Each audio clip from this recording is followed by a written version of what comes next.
The ESPN platform, it has a lot of values to be taken advantage of. In today's video, we're going to break down 10 of them. If you guys are doing your home league drafts, your redraft buddies are all hopping on the ESPN platform, you can take advantage of some soft ADPs. I'm sure you got some league mates that are going to blindly follow ADP and not make their own decisions. So this is how you guys can get an advantage in those leagues. Of course, if you enjoyed any point, leave a like, subscribe, all that good stuff. Danny, how you doing? Doing well, doing well. And yeah, you guys would have already seen our video on the Sleeper platform. So if you guys played there, make sure you go check that out as well. But we're heading on to ESPN today. Like Corey said, not only is there some slight values on this platform, as you'll see in today's video, there are some valuations that are straight up baffling. Like we will see some people absolutely dirt napped in the ESPN rankings. And you have to watch this video because you have to know where to draft them. Yeah, absolutely. So let's not waste any more time. Let's get right into it.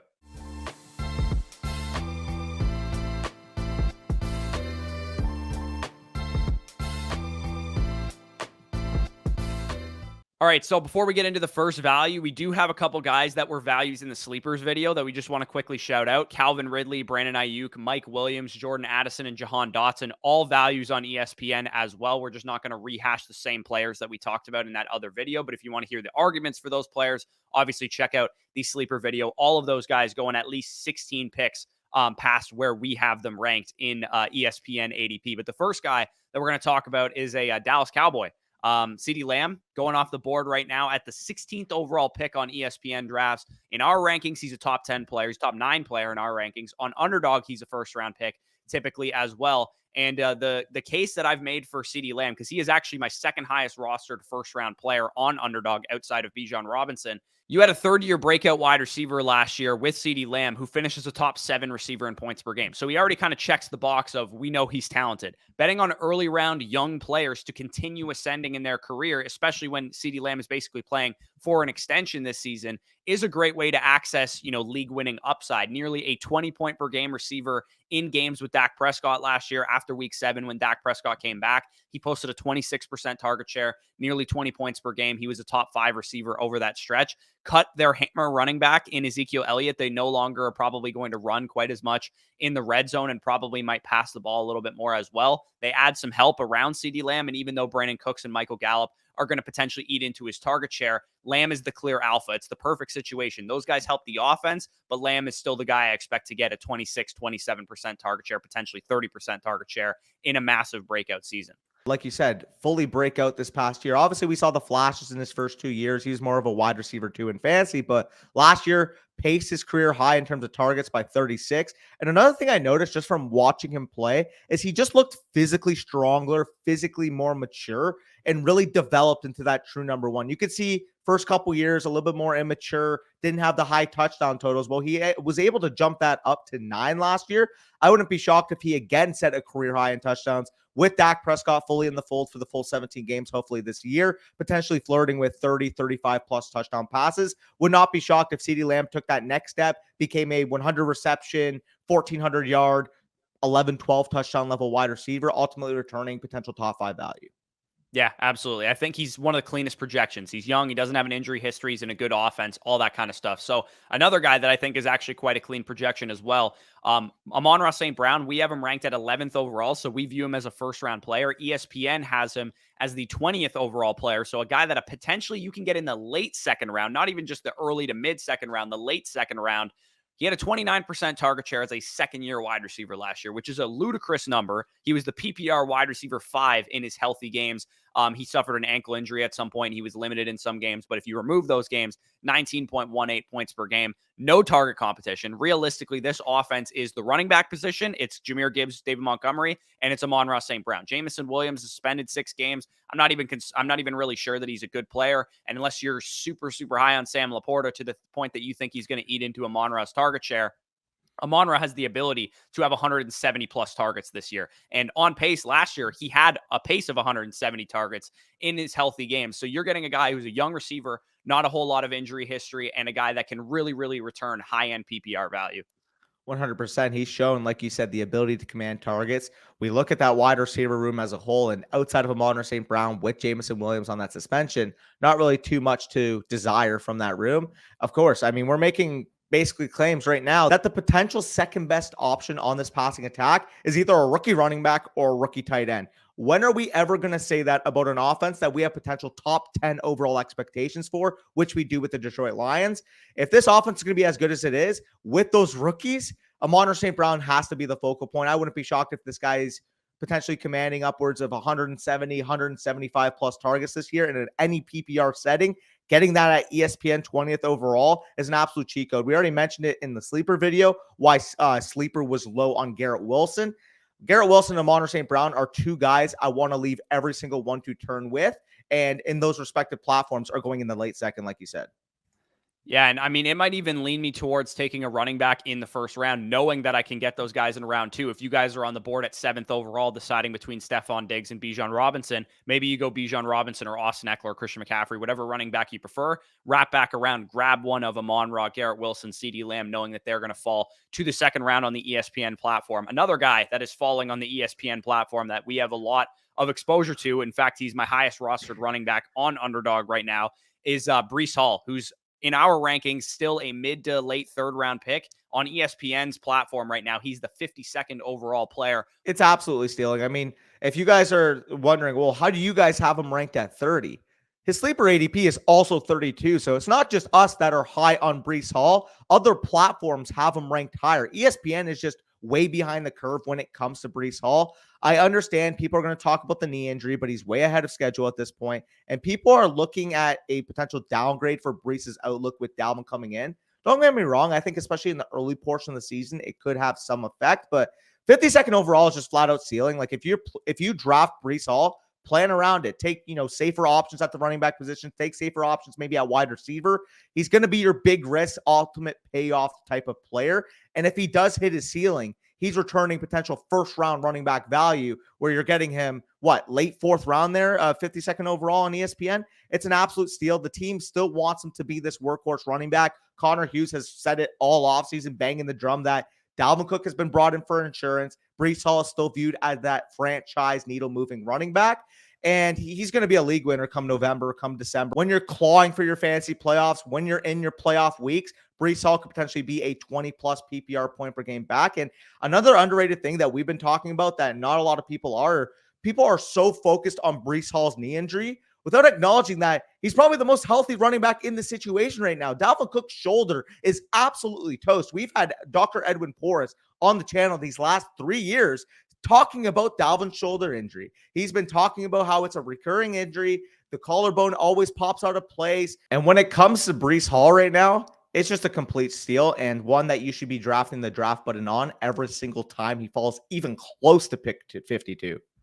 Yeah, absolutely. A guy that you're getting real access to a legendary season. And I broke that down in the what makes a league winning running back video. And you can get that access now at a massive discount because of the Dalvin Cook addition. So definitely take advantage of that. Again, if you draft him, make sure you draft a little bit of a safer team around him, a safer quarterback, safer wide receivers, maybe draft a little bit extra at running back early on in the season. Jeff Wilson, Raheem Mostert types, guys that can get you by early on.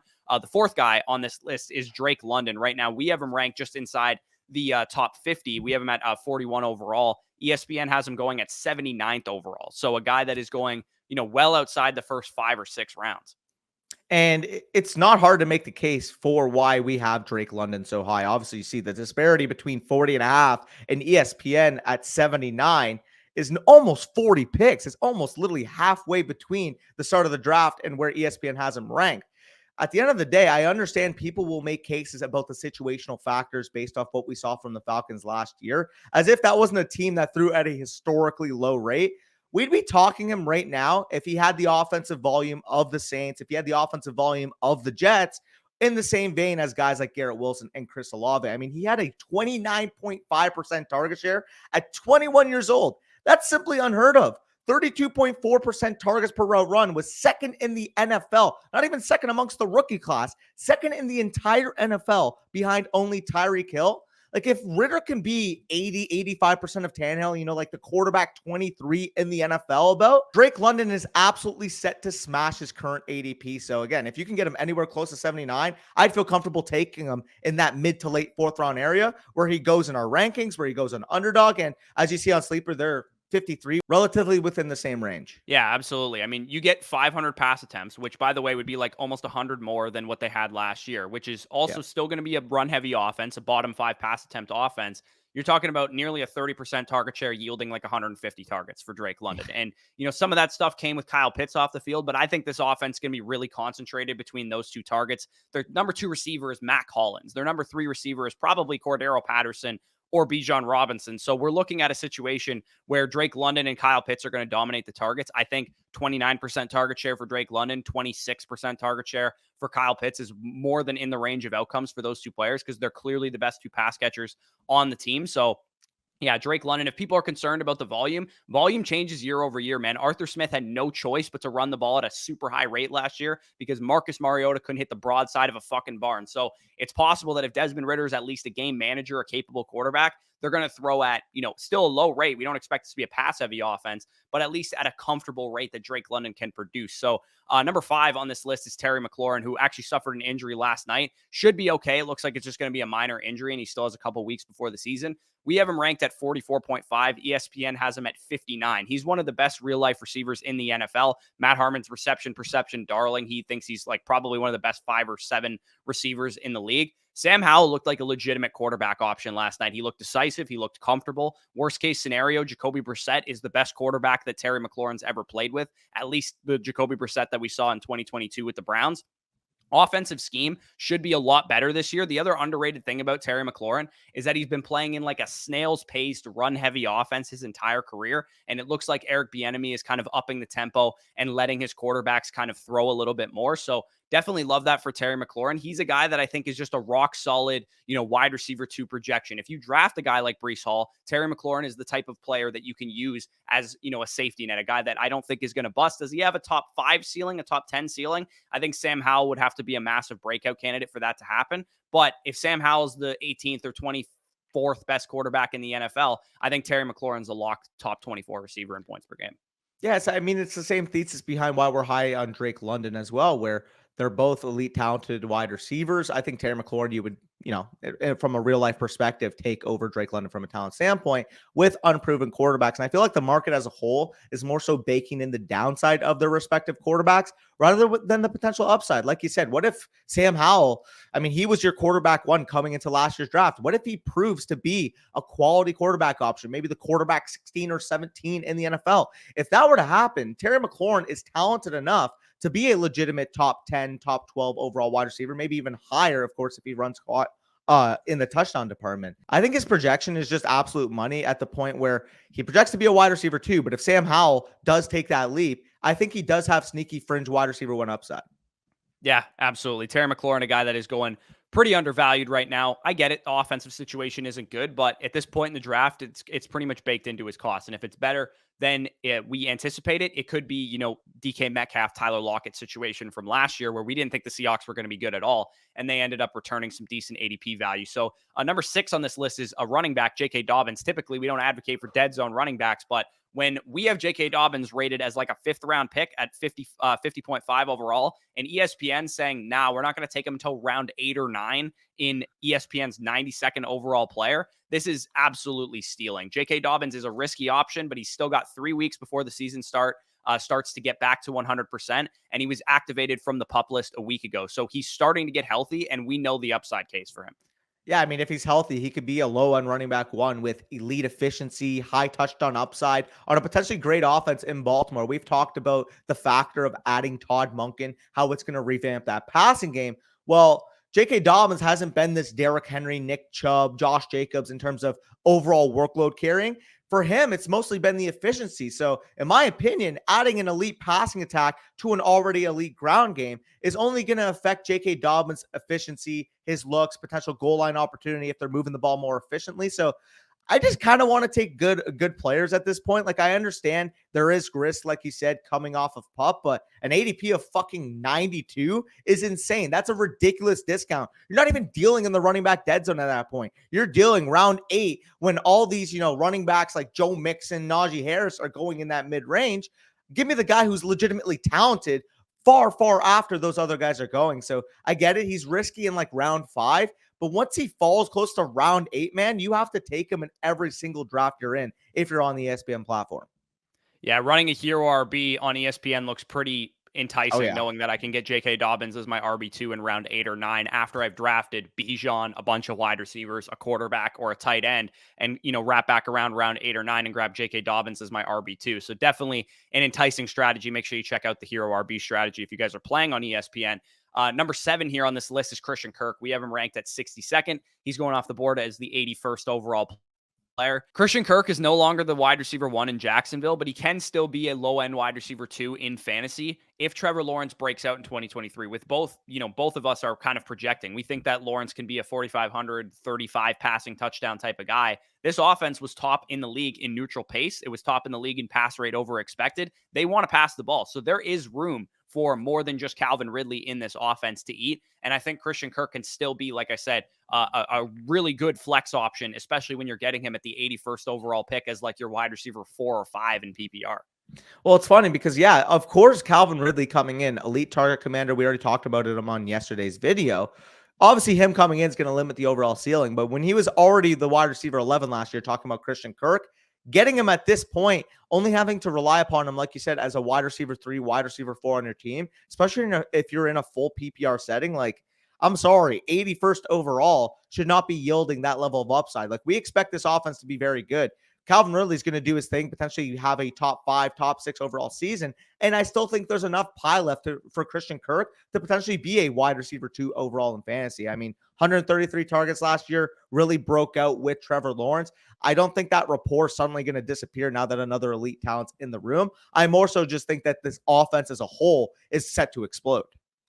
Yeah, absolutely. Christian Kirk, definitely a good value there. Michael Pittman Jr., also a guy that I think is a value, is the 8th value of this video. 65th overall in our rankings, 85th overall in ESPN. The offensive environment is really sketchy, don't get me wrong, but could it really be worse than last year? Like, the Colts literally were the 2nd lowest scoring offense in the NFL. Their offense only scored more than 20 points in 4 games last year. So they were a bad offense last year. The fact that they have a rookie quarterback, Anthony Richardson, is not really a huge concern when you think about the fact that Pittman still had his games and he was actually banged up himself, and as was Jonathan Taylor. Michael Pittman ran literally every route for the Colts last year. 100% route participation, led all wide receivers in the NFL. 26% target share. Upside that if Anthony Richardson, pushes the ball downfield a little bit more than Matt Ryan, or maybe at the end of the season or midpoint in the season, he starts to figure things out a little bit because he's a rookie quarterback. He has concerns, but it's really baked into like a round 7, round 8 price tag. And similar to Christian Kirk, this is a guy that you're getting as your wide receiver 4, your wide receiver 5. Potentially, if you guys are in a 3 wide receiver, 2 flex league, he's a flex play for you. Or if you're in a shallow league format, he's a guy that can just sit on your bench while Anthony Richardson figures some things out. Yeah, and it's funny in terms of like the perception, the public perception when it comes to Michael Pittman. You see this 6'4", 225-pound wide receiver, and you automatically think, oh, big play, deep ball guy, doesn't create much separation. Well, Matt Harmon actually charted this guy. He's legitimately one of the better separators in the entire NFL. Last year, we saw, of course, the efficiency go down as a whole. He saw his most targets in the NFL last year, 141, compared to his previous career high of 129 in 17 games in 2021. It was just the efficiency, man. 99 receptions, only 925 receiving yards, mostly due to the lack of arm talent from the quarterbacks he was playing with. Matt Ryan's noodle is completely cooked at this point of his advanced age. And then when you had freaking Sam Ellinger starting games, it's easy to see why the efficiency wasn't there. Plug in an absolute bazooka arm that is Anthony Richardson. Even if he struggles in terms of overall down-to-down consistency, I expect the big plays to go up. And Michael Pittman, I already mentioned how he can create separation. He's also shown the ability to win downfield as well. With a guy like Anthony Richardson, who can chuck the ball 45 yards with the flick of his wrist, I expect the Michael Pittman to have a big breakout, big bounce back from the efficiency standpoint that he showed last year. Yeah, and in the red zone, I'm pretty sure most teams are concerned with Jonathan Taylor and Anthony Richardson running the ball, and that could open up some things from a touchdown perspective for Michael Pittman. So the last 2 guys that we're going to rattle off here, we'll start with Jaxon Smith-Njigba, who's a guy that the sharp community, the underdog fantasy community, is drafting in the 5th round. They got a hard on for Jaxon Smith-Njigba. ESPN leagues, not so much. 96th overall ADP. Yeah, it is funny because compared to underdog, you would say like we're slightly lower in terms of our rankings to underdog. And it just so happens that we're 27 spots higher on him compared to ESPN. So the vast difference between sharp ADP and, of course, more home league ADP is pretty telling just how talented, just how much upside there is for JSN to potentially pay off as a rookie. And I understand it's a very good offense, and there are other wide receivers there like DK Metcalf and Tyler Lockett who may keep, JSN from truly breaking out early in the season. But I do think, given the talent profile, given the target commanding profile he showcased in college, that as soon as he's fully ready into that system, an offense we project to be a top 10 level offense with Geno Smith at the helm, I expect him to potentially compete for the top target earning player on that offense. And he's currently the cheapest of the three options. So instead of taking DK Metcalf at that 3-4 turn area, I would much rather wait for JSN and get him in the 8th round of ESPN leagues. You can draft him as an 8-9 turn pick. He can sit on your bench when he goes through maybe the early season struggles. And then you have a potential Amon Ra St Brown-esque rise for the late portion of the season. Yeah, exactly. Especially if you guys are playing in bog standard 2 running back, 2 wide receiver, 1 flex leagues. Like, JSN is not sniffing your lineup until he actually breaks out down the stretch, which we're kind of all projecting on sharp platforms by taking him in the 5th round. And, the fact that it's a best ball tournament and, all the money's at the top has something to do with it. But it is, really telling knowing that the disparity in ADP on the sharp platform versus on the casual platform like ESPN is like 40 picks. Most likely on that platform. So the final guy of this video is Rashod Bateman. I mean, he's going so late in drafts that you might as well just take him with your last pick. He's 83rd overall player in our draft rankings because he has legitimate upside. He has the ability to potentially be the number 1 receiver on his team, even though he's been injured, even though he's been, banged up in training camp. And when he's been on the field, he's actually shown the ability to command some targets. He's going at 213th overall on ESPN. We're talking about a guy that with the last pick in your ESPN drafts, he's absolutely worth a shot at that point. Even if you're a staunch hater of Rashod Bateman, I think you can reasonably say that at the 14th, 15th round price tag that you can get him at, he's absolutely worth that pick. It's so funny to me because I'm like, where does ESPN even get 212 players over him? Like, are we taking backup quarterbacks? Are we taking kickers? Are we taking defenses? Like, what's going on here? Why is he falling outside of the top 200 for a player that had a clean prospect profile, was a 1st round pick? Yeah, he's dealt with injuries in these last 2 years, so I understand being a little bit more pessimistic than maybe even we are. But at the same time, he's showcased every single time he's on the field. He can be this elite efficiency wide receiver. Now you plug in Todd Monken, who's inherently going to increase the passing volume of this offense. I'm going to have a lot of Rashod Bateman. I don't play on ESPN. I'm going to have a lot of Rashod Bateman just based off the sleeper ADP. So if you are playing on ESPN, even if you're lower on Rashod Bateman, maybe you view him closer to where sleeper has him ranked. That's still more than 70 spots where ESPN has him ranked. So again, if you're playing on ESPN, like Corey said, 14th, 15th round pick can literally be your last selection of the draft. And I'll tell you right now, no other last selection in your fantasy drafts have the upside that Rashod Bateman does if he does hit his ceiling.